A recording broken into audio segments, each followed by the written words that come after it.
Education sector in Borno has continued to attract government attention despite years of protracted conflict as a result of insurgency.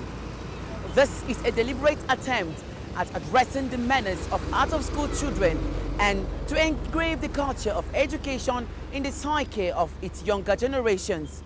Welcome to Borno Restoration. I'm Jessie Tafida. But first, let's bring you up to speed with Borno Today. News of the nomination of Senator Kashim Shettima as APC's vice presidential candidate by the party's presidential candidate Asiwaju Bola Ahmed Tinubu has been welcomed by many. Because I know his successor, Governor Babagana Zulum, while speaking with TVC News, described Senator Kashim Shettima as a patriotic Nigerian who understands the complexities of the country. I'm convinced that Bola Tinubu will find in him very good characters. His humility, his dedication and hard working need not to be overemphasized. Governor Babagana Zulum explained that Mr. Shettima has very deep knowledge not only of the Nigerian economy but also of the world issues and will no doubt use his understanding to evolve the sector. Most importantly, he's a true nationalist. When he was the governor of Borno State, he has appointed many non-indigents as special advisors and advisors. There's one very important in him that I need to mention it, which is inclusivity in his administration. Others who spoke with TVC News see Senator Kashim Shettima as the most suitable candidate to run as vice president. Shettima is a person that you can find a Nigeria in him. He knows what the politics is all about. And if you look at the Muslim ticket people are crying about, Shettima is one person that is very fair to all. When he was the state governor, he made sure that the Christian pilgrims was the highest in the country. All the churches that has been burned down, Shettima made sure that they were renovated. I will assure you that he will inshallah deliver, and he is very loyal person, he is very pragmatic person, and he is able to the task. Many in the state are of the view that the 55-year-old politician will enrich the fortunes of the party with bright chances of victory in the 2023 general election. Distinguished Senator Kashim Shettima deserves that exalted seat because of his doggedness, because of his experience, his capacity, capability, and above all, loyalty to his principle. He has all it takes, he has the requirement, he has the experience, he has a vast quantum of knowledge to be in that particular exalted office. APC stalwarts in Borno believe that Kashim Shettima has over the years proven his mettle as a assured and progressive politician whose 8 years as governor of Borno State was a defining period for both the state and country.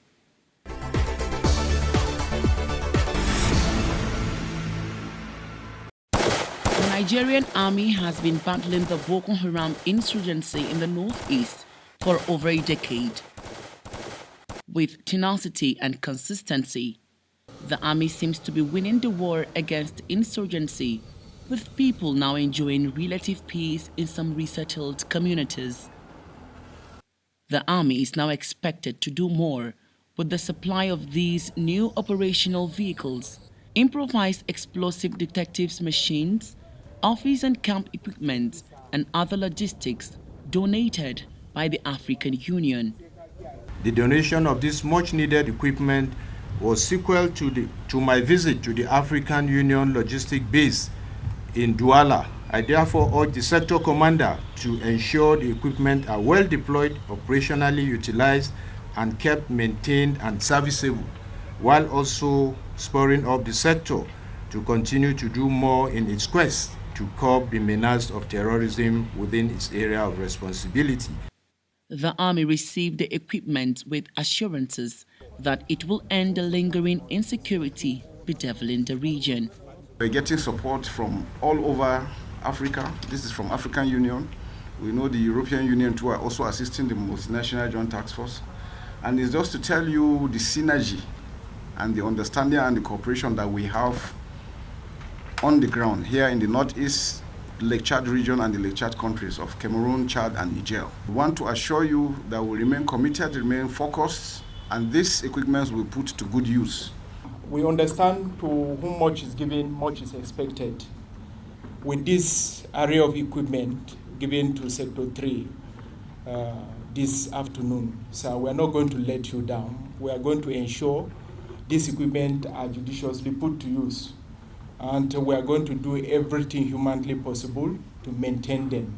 These equipment are expected to improve and enhance the combat efficiency of the task force involved in tackling terrorism through Operations Desert Sanity and Lake Sanity.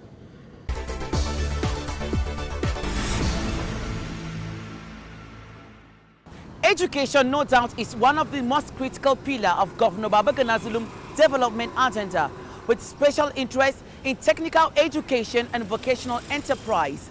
The state has continued to intensify efforts in the construction of more training schools for the teeming youth population.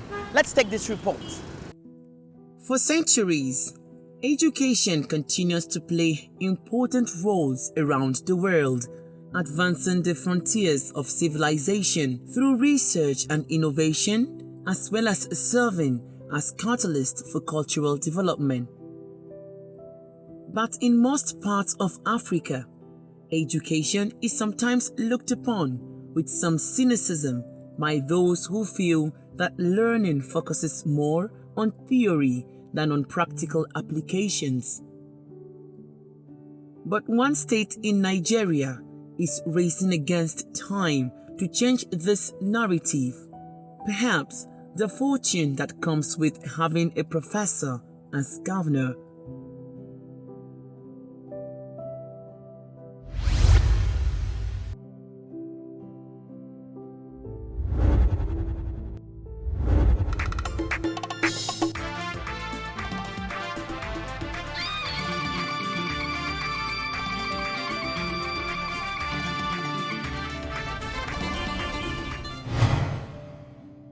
Governor Babagana Zulum's aggressive drive at revamping the Borno State education system shows just how well it is embedded at the heart of policy initiatives in his administration, with a view to making it a pathway to self-reliance for the people. Then in terms of vocational training center, we constructed about 3 vocational training centers, one in Maiduguri Metropolitan, one in Mafa, and then one in Makumeri. And inshallah, we shall construct another one in Kwayakusari local government area of Borno State. What we intend to do is that we want to establish a sustainable vocational training centers. What we mean by a sustainable vocational training center is that a vocational training center that can train our youths to become independent. These 4 vocational training centers can at least graduate not in fewer than 6,000 to 8,000 youths from Borno State per annum. And if these schools are well qualified, I think they can train others. In the last 2 years, Borno State has been expanding its capacity in education through massive investment in science and technology, as well as building of more technical colleges and ultra-modern vocational institutes to provide skills for the teeming youths.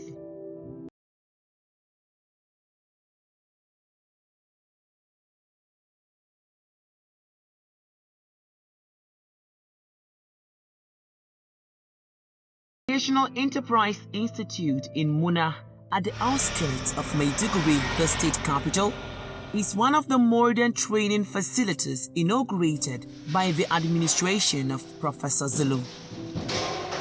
The institute is designed for the training of 1,500 persons annually. It has 14 workshops for automobile and mechatronics, electrical installation such as solar, air conditioning and refrigeration, leather works. Others are plumbing and pipe fitting, welding and fabrication, machinery building, carpentry and joinery, ICT, as well as tailoring and fashion design. We have vehicle units. In vehicle units, we have 3 units. We have the panel beating sites, we have the motor vehicles mechanics, we have the automotive mechatronics unit. The purpose of this automotive mechatronics is most of our modern vehicles now are advanced, or I can say a digital advanced or hybrid cars.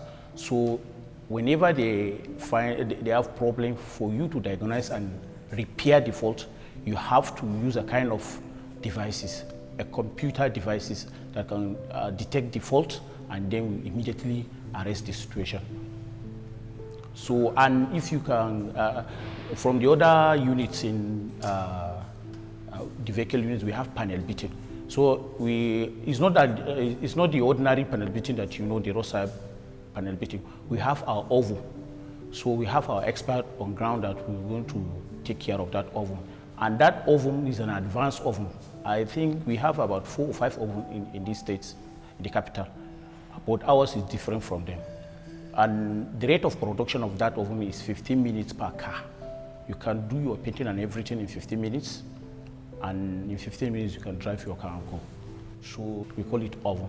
And then in the mechanical section, the motor vehicle mechanics, we have a pneumatic tire changer, we have digital tire balancer, we have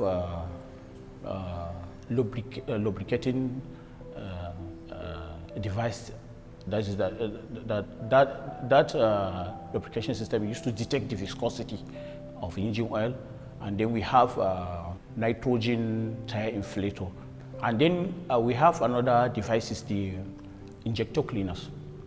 That injector cleaners, what we normally do is, if your car is using injector, we remove the nozzles and then it will check the fault on the nozzles. From there, it will repair the fault. From there, then we will replace it. The institute has 6 hostels of about 200 rooms, a kitchen and common room, as well as an auditorium, administrative building and sporting facilities.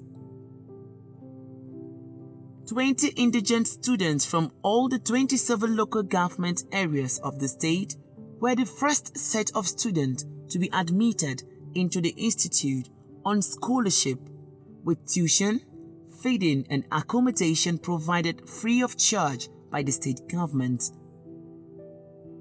After graduation and gaining requisite skills, the state government will also support the youth to become self-reliant and contribute to the economy. Most of our teeming youth have nothing to do. Even if the job is available, they are not skilled. Most of them, they are not skilled. Even if you can provide the industry, they cannot work there because they were not trained. There's not any formal training that they have undergone.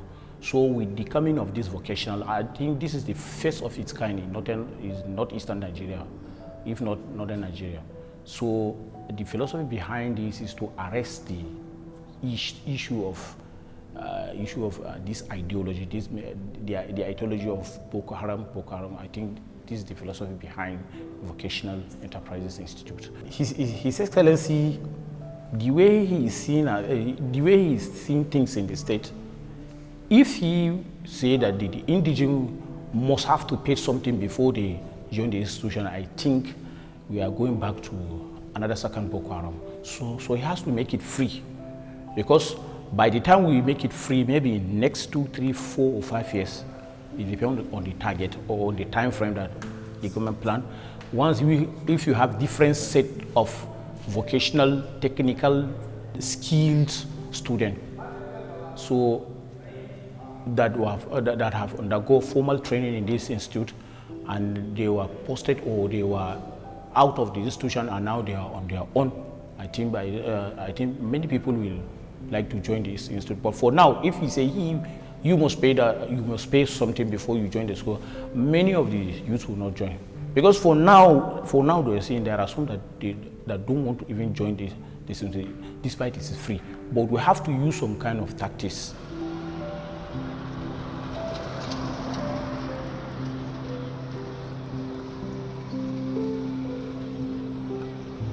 Government Day Technical Secondary School in Jimtilo is a replica of the Vocational Enterprise Institute in Mona.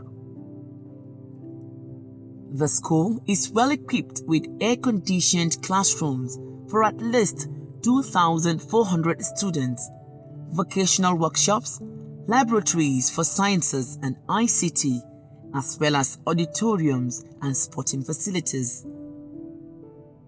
Governor Zulum has built 16 of such schools across Borno State.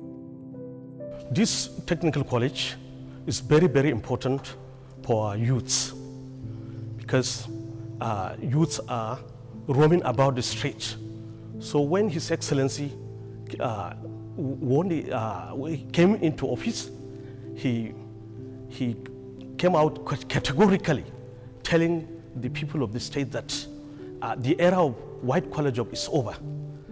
Our youths are going to be trained in many, many skills so that after their education, they will be self-reliant and then become employers themselves. Then Borno State economy will develop and then our youth will stop roaming about in the street. The Muna Vocational Enterprise Institute, technical colleges and other mega schools built across the state under Professor Babagana Zulum are strategic answers to skill acquisition and job creation efforts aimed at reducing youth unemployment in Borno. The Zulum administration has continued to put a state ravaged by insurgency in the spotlight of development in Nigeria and the Sahel region.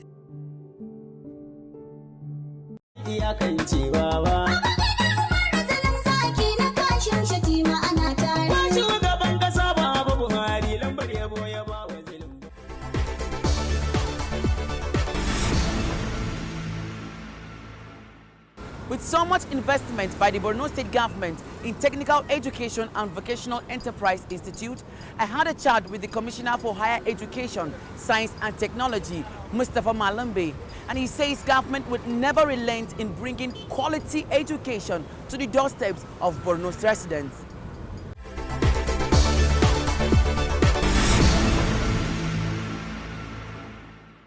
Welcome to Borno Restoration, sir. Thank you so much.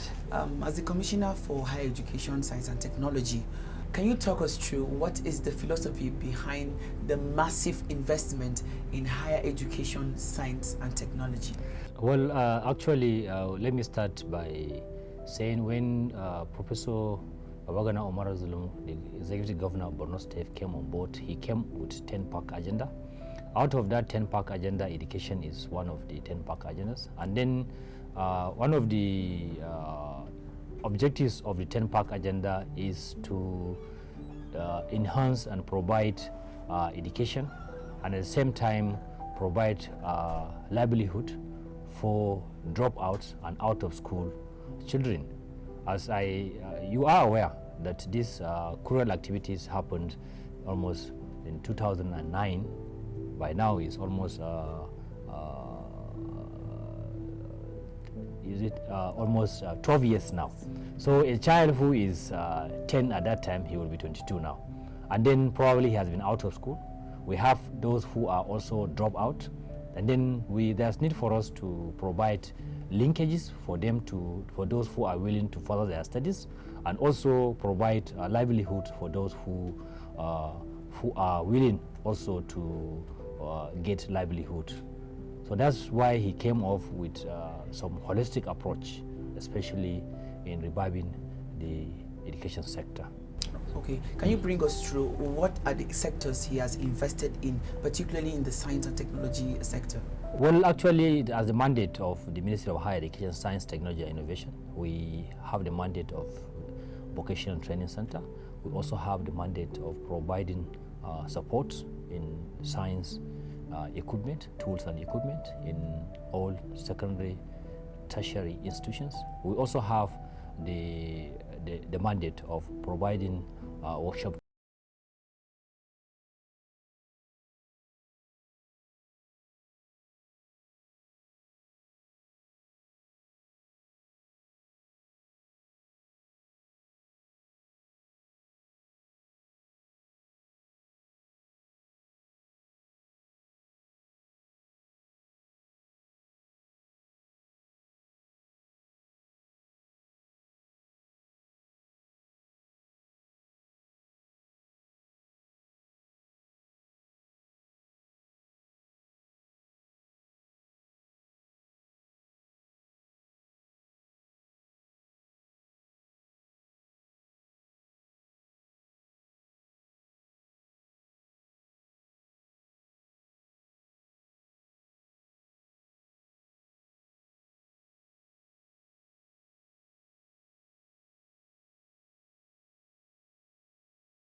Thanks for your time on Borno Restoration. Thank you so much. That's our package on this edition of Borno Restoration.